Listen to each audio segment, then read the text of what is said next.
Feel like I'm 42 again. Oh. Grow up. Good afternoon, you absolute legends. Welcome back to the channel and thank you very much for clicking that button and joining me for today's video. I'm Steve and you're watching Bushcraft with Steve Outdoors. So first, a very quick backstory for you guys. So last week I was contacted by a gent who was selling up some of his bushcraft and wild camping gear. Unfortunately, due to injury, he is no longer able to spend as much time outdoors as he would like. So he asked me if I would be interested in purchasing any of his gear. Now, the main purchase I made from Jason were two CO2 powered air rifles. Amongst the other kit I bought, there was a snug pack jungle bag, a British military olive green Gore-Tex bivvy. There was also the green worm, the Arctic sleeping bag from the British Army, which I've got two of now. There was also a one Tigress tarp, which I was quite excited about, and a Czech bedroll, amongst other things. But in the bundle, it did throw in a stove, which is what we are going to look at today. And this is a stove I'm not familiar with myself. I've never used one, although I have used the lantern alternative. Some of you guys may know what I'm talking about, so let's get straight to it.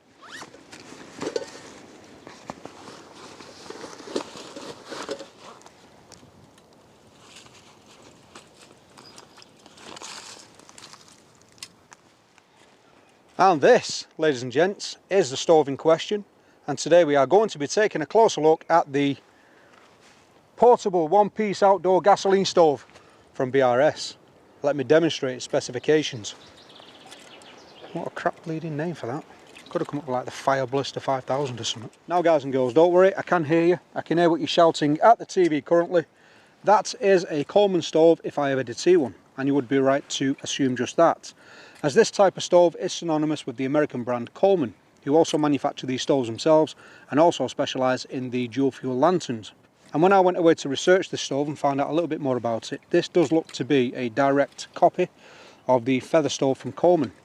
And the funny thing is, on the side of this stove it does say field gasoline stove, patented product, counterfeiting not allowed.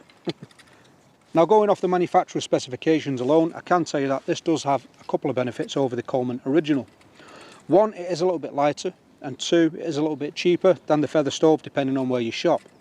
Unfortunately, build quality between the two I can't comment on because we haven't got the other stove here for comparison, but I can tell you everything looks to be quite solid apart from the 1 out of 3 wobbly feet on the bottom, which we'll look at in a bit.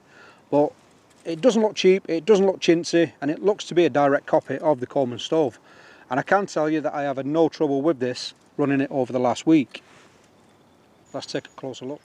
The Brs12A is a portable multi-fuel camping stove that runs on gasoline, kerosene and diesel. It features a fully adjustable flame control and a 450ml fuel tank. The stove weighs in at 570 grams dry and 847 grams including fuel. It has a maximum energy output of 2,200 watts. It is compact and lightweight, making it ideal for outdoor activities such as camping, hiking and fishing. The stove is made of durable materials and has a powerful burner that provides efficient heating. Safety features of the stove include 3 folding feet for stability and a pressure release valve built into the fill cap. Now then, ladies and gents, as mentioned earlier in the video, the Brs12A, which is in fact its real name, does come in slightly lighter at 570 grams compared to the 442 feather stove from Coleman at 680 grams. That being said though, the 442 feather stove from Coleman does have a slightly higher output at 2,500 watts compared to the 2,200 watts of this stove. Prices are comparable and I have found them both as expensive and cheap as each other. The highest price for the 442 feather stove coming in at 145 and as little as 107, and the BRS coming in as low as £67 and again as high as 140 odd quid. So you can shop about. Now then, ladies and gents, just before we get onto the startup procedure and the performance of the stove, I'd just like to show you very quickly what else you can expect to be included in the kit if you do choose to pick one of these stoves up. So first of all, you'll receive a small maintenance tool like this, and I'll show you how to use that with the stove in a little while. You'll also receive a zipped nylon pouch for carrying the stove about, and you will also receive a filling funnel to fill the stove with fuel. I haven't got the filling funnel, but I didn't have any trouble really filling the stove from the bottle, so not a big issue. Right, let's get on to priming the stove. Now guys, priming the stove is very simple when you know how, and now I know how, I can show you how simple it is. Honest truth, when I first used this, I nearly set fire to the kitchen, only because the stove wasn't functional straight off the bat, so I did have to use the maintenance routine to get it functional. But now I know how. It's very simple and very safe. Just do this outside, do not do it in the kitchen or indoors. Just don't do it, simple. Now to first prime the stove, what we are going to do is ensure the filler cap is on nice and tight on the back. We need to make sure that's nice and tight so we can build up pressure in the tank. Second of all, make sure your valve is off, like so. And then we're going to take the priming pump and we're going to pump that 30 times.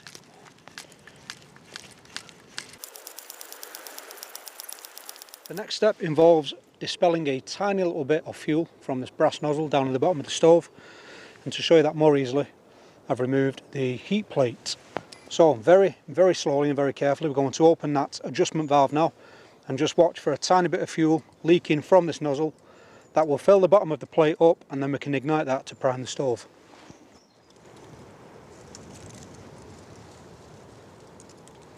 There we go.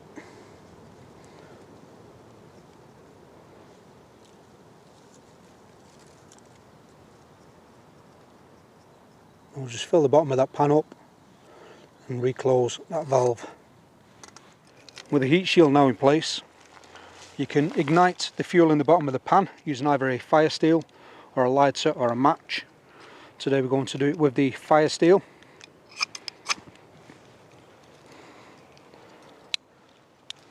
That fuel is now ignited, and what we're listening for now is a hiss from the stove. And once that hiss is audible, we can then open that adjustment valve again, and that will allow us the full use of the stove.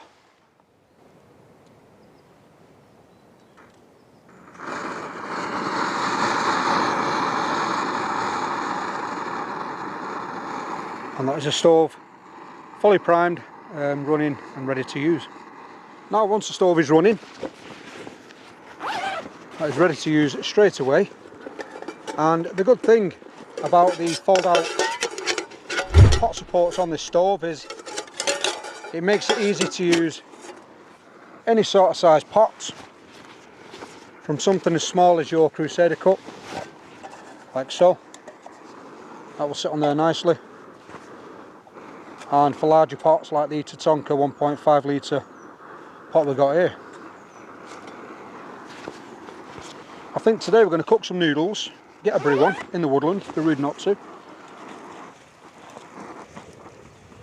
And when I finished eating and drinking, I'm going to show you how to maintain the stove should you come into any problems before use. Might be a good idea to move some of this dry leaf litter away from the stove. Safety first and all that.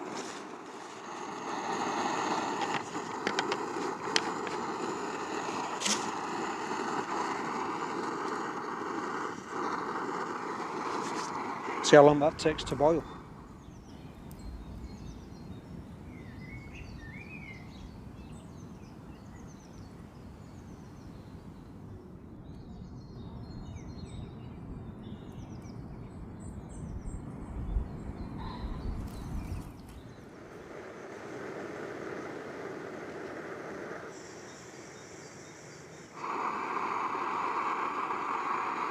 So, in the stove's defence, we do have a stiff breeze coming through the trees here today. Beautiful weather we're experiencing, but we do have wind. The stove took around 5 or 6 minutes to bring that water to a boil. I'm not sure the capacity of the Crusader cups. We've half filled that, but that came to a boil in around 5 or 6 minutes. Story of my life. I came out for a coffee, and guess what I forgot? Coffee. So, we're going to have to go with the noodles. And as I threw that leaf litter in the air, we did get some in the actual cup. So we're going to do that again with some fresh water. Just had a squirrel walk right past me within a metre. I think it either had gunky eyes or it was blind, because it didn't see me, but it did hear me when I spoke while it was down the bottom. So on this one, we're not going to use the Crusader cup. We are going to use the billy pot, just to demonstrate its ability to hold larger pots. So Let's put that on there. Nice and stable platform again, and with the feet on the base of the stove, you can be sure that it's not going to get blown over in a wind. That should do us there. There is a finite adjustment with this stove. It has got some good regulation on that flame, although the valve is a bit sticky. So we can just open that up. And there we go.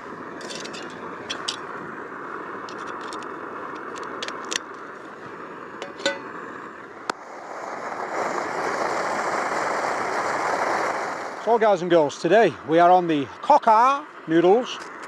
These are probably my favourite noodles to have out in the woodland. I thought they were chicken, they're actually spicy curry, and I'm just wondering how many more times I'm going to be disappointed today. Now, the stove has heated up a lot faster this time, and I think that's probably given the larger surface area on the bottom of the pot. So that only took literally a couple of minutes to warm up. That is now boiling, and we can introduce some seasonal powder.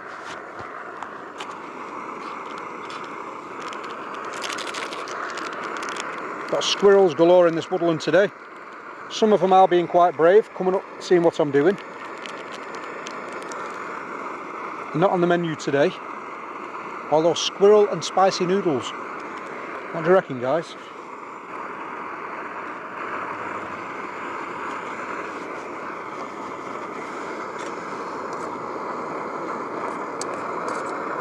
They are looking lovely.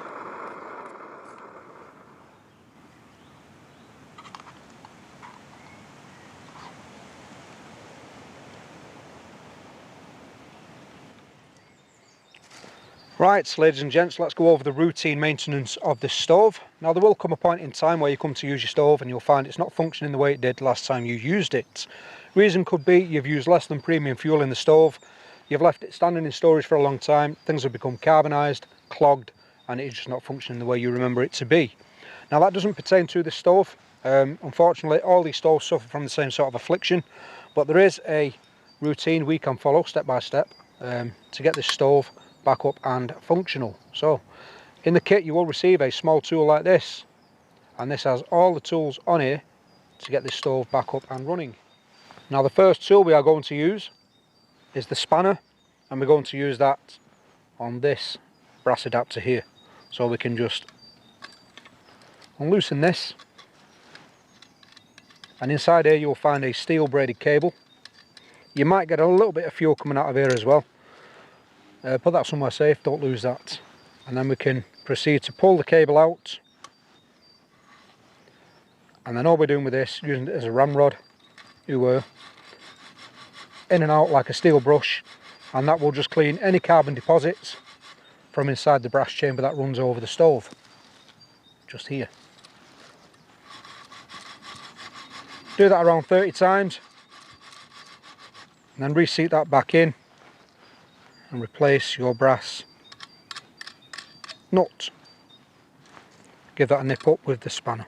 Don't over tighten it, doesn't need it. The second step is using the tiny spike on the end of this tool, and I'm not going to strip the stove apart, but we can remove the heat shield I've shown you before, and the brass nozzle at the bottom that dispels the fuel. You just use this to poke around inside, removing any carbon deposits from there. Now, they should be the only two steps you need to carry out to get this stove back up and operational. But if the problem persists and it refuses to fire up, there is another tool just here, and that is a spanner, and that will allow you to get into this nut here. I think this one needs hammering closer together, because the idea is it slips around the collar at the bottom and around the nut at the top, but it's just missing that on this one. And that will allow you to delve deeper into the problem. Now, it does go without saying, and I think it's common sense, ladies and gents, that if you want the best performance from these stoves and the less headaches, you are better off using a premium fuel. Now, I use the Coleman fuel in the black bottles. I'm over in the UK, and I get mine from Go Outdoors or online on Amazon. But again, these stoves can also be run on unleaded petrol and diesel, but that will probably require more maintenance in the future. Now, there are many scenarios and applications where the stove could be used. But one that comes to mind straight away for me is an emergency stove for maybe a grid down situation or a power cut. Now, it is essential in that scenario having a way and a means to cook your food and boil your water, and a couple of these on standby would be ideal. Now that stove will be making its way into my heavy winter camping kit. That's with the Savotta and all the heavy bags like the Arctic sleeping bag, things like that. Now then, ladies and gents, just before we wrap the video up, I would like to share some very, very exciting news with yourselves. So for you guys that follow my community tab on the channel, you probably already know what I'm about to tell you. But tomorrow morning, I'm expecting a brand new stove to come sliding through my letterbox and plop right down on my doormat. As soon as that happens, you can be sure I will be out to give you guys the first look. But the exciting and interesting part is, this stove has the potential to knock my beloved Bushbox Titanium off its throne. What could it be? Well, you already know if you've seen it on the tab. But also, weekend guys, from Friday to Sunday, I am on a 2-day Bushcraft wild camp on a friend's permission. Air rifles are permitted, so we could be doing a catch and cook video, but that will be a video span over 2 days. So again, stay tuned to the channel for that one. And on that note, it has been a pleasure having you, as always. I hope you've enjoyed today's video. If you did, please leave a like on the video and also consider subscribing to the channel so you do not miss more content like this. I will see you very soon for the next one. Until then, you stay safe, and as always, stay crafty guys. See you again. Bye bye.